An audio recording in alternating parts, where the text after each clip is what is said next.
তো Rodrigo ডিপোল two inter Miami এই কনফার্মেশনটা কিন্তু আমরা খুব শীঘ্রই পেতে চলেছি।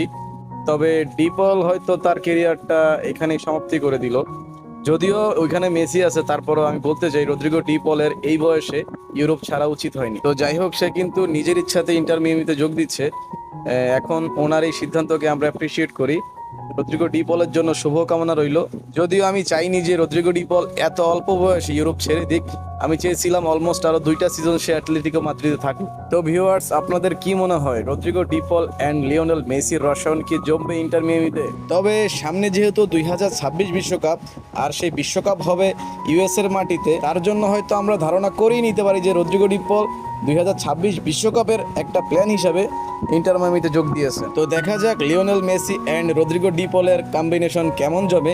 আশা করি রদ্রিগো ডিপল ইন্টার মিয়ামিতে ভালো খেলবে আর ইন্টার মিয়ামিকে অনেক শিরোপা এনে দিবে। লিওনেল মেসি অ্যান্ড রদ্রিগো ডিপলের যারা ফ্যান আছো তারা অবশ্যই কিন্তু একটা সাবস্ক্রাইব করে কমেন্ট বক্সে আই লাভ ইউ মেসি বা রদ্রিগো ডিপল লিখে যাবা।